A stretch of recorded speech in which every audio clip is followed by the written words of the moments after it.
தேவ சித்தத்துக்காக கேட்டால் அது அவர் செவி கொடுக்கிறார் என்பது நமக்கு இருக்கிற நம்பிக்கை, நமக்கு இருக்கிற உறுதி. தேவ சித்தத்துக்காக நாம ஜெபித்தோம்னா அதை உடனே ஆண்டவர் ஆக்கிக்கிறார்.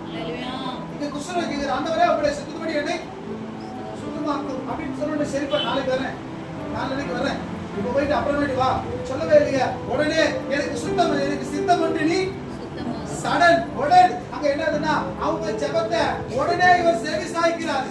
இதே இயேசு கிறிஸ்து யாருன்னா எபிரேயர்ல சொல்லப்படுது பிரதான ஆசாரியனா. யாரு? பிரதான ஆசாரியன். ஆக்சுவலி இந்த குஷ்டரோகி என்ன பண்ணிருக்கணும்? இயேசு முன்னாடி வந்த உடனே கல்லறிந்து கொண்டு இருக்கணும். ஆனா மற்றவங்களுக்கு தெரியாது தான் பிரதான ஆசாரியர் என்று. இவருக்கு தெரியும்ல, கர்த்தருக்கு தெரியும்ல, இயேசுவுக்கு தெரியும்ல.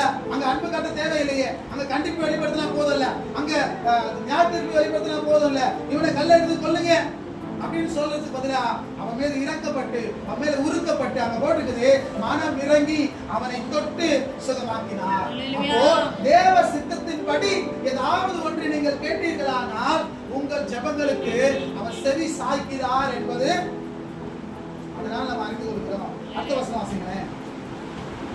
நாம் எதை கேட்டாலும் அவர் நமக்கு செவி கொடுக்கிறார் என்று நாம் அழகான நீங்கள் ஜெபிக்கிற எல்லா ஜெபங்களும் பதில் வர வேண்டுமானால் முதல் ஒரு நாள் ஆண்டவரே உங்களுடைய சித்தம் என்னதென்று எனக்கு கற்றுக் கொடுங்க பாடு ஒரு ஜெபம் பண்ண தயவு செய்து.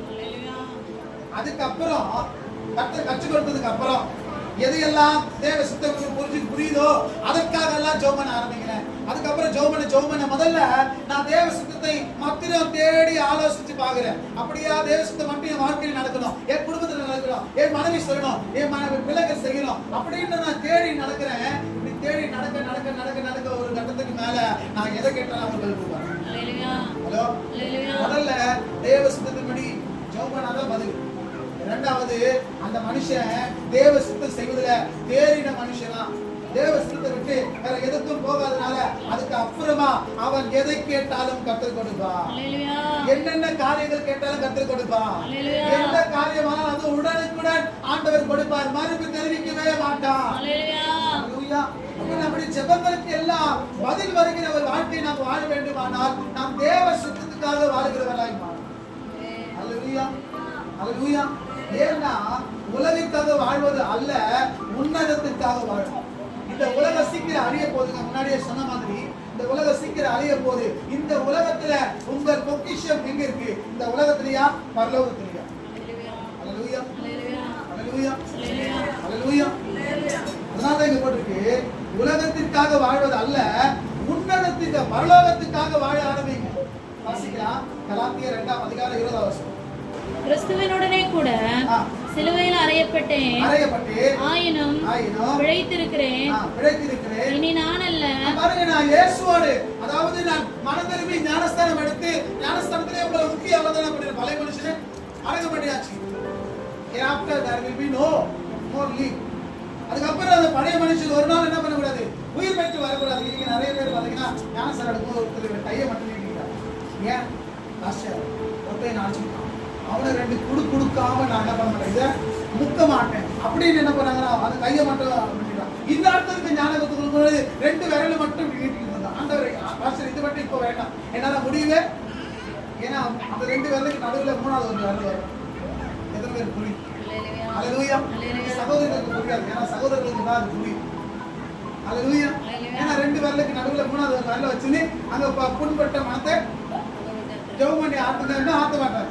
ஆண்டவர் சமூகத்துக்கு வரணும் வரமாட்டாங்க. புண்பட்ட மனத்தை பகவிட்டு ஆத்து ஓட்டு என்ன பண்ணுவாங்கன்னா அங்க இருக்கிறதுல அப்படி இருப்பான். அல்லேலூயா. ஆனா இங்க சொல்லப்படுது நான் மரித்த அவரோடு கூட அடக்கம் பண்ணப்பட்ட எங்க தண்ணீர் அடக்கம் பண்ணியாச்சு. இனி வாழ்வது நான் அல்ல, கிறிஸ்துவே. அல்லேலூயா. இனி கிறிஸ்து வாழ்ந்தா எப்படி வாழ்வாரோ அந்த வாழ்க்கையை நாங்க வாழணும். உங்களை நான் எப்பவுமே சொல்லுவேன், உங்களை என்னை நம்பிதான் அவர் 3 வருஷத்தை ஊழியத்தை முடிச்சார். 3 வருஷத்துல ஊழியத்தை முடிச்சது யார் தெரியுமா? நீங்களும் நானும். அவர் பிதாவுக்காக வாழ்ந்தது போல, அவர் தேவ சித்தத்துக்காக வாழ்ந்தது போல நீங்களும் நானும் ரட்சிக்கப்பட்டவர்கள், மனம் திரும்பினவர்கள், கர்த்தருக்காக தங்களை ஒப்பு கொடுத்து இன்னைக்கு ஊழியம் செய்கிறவர்களா இருக்கட்டும். முன்னாடி எல்லாம் ஊழியம் செய்கிறவர்களுக்கு ஒரு நம்பிக்கை இருக்கு. நான் கர்த்தருக்காக ஊழியம் செய்கிறேன், நிச்சயமா பரலோகம் போவேன். ஆனா இன்னைக்கு எல்லாம் ஊழியக்கார கூடுகையில போனா அங்க பேசுறாங்க என்ன தெரியுமா, எப்படியாவது நான் பரலோகம் போயிருக்கிறதுக்காக வாழணும். அல்லேலூயா. ஊழியம் செய்தாலும் பரலோகம் போக முடியாது. அல்லேலூயா. நான் பிரசங்கம் பண்றதுனால பரலோகம் போயிடுவேனா? ஊழியம் செய்ததால பரலோகம் போவதுனா? இந்த ஊழியத்தை தேவன் விரும்புவது போல, தேவன் சொல்லுவது போல நான் செய்தா போவேன். அல்லேலூயா. அல்லேலூயா. அல்லேலூயா. என்னுடைய வாழ்க்கை இந்த ஊழியம் செய்வது, உங்களுடைய வாழ்க்கை தேவனுக்காக வாழ்வது. நாம ரெண்டு பேரும் அந்த இருந்த வாழ்க்கையில இருந்தாதான் பரலோகத்துல நீங்களும் சரி நானும் சரி போக முடியும். ஏன்னா ஆண்டவர் சொல்றாரு, வாசிக்கலாம் மத்தேயு 7:21. பரலோகத்தில் இருக்கிற என் பிதாவின் சித்தத்தின்படி செய்கிறவனே பரலோக ராஜ்யத்தில் பிரவேசிப்பேனே அல்லாமல். யார் பரலோகத்துல பிரவேசிப்பாங்களா? பரலோக பிதாவின் சித்தம்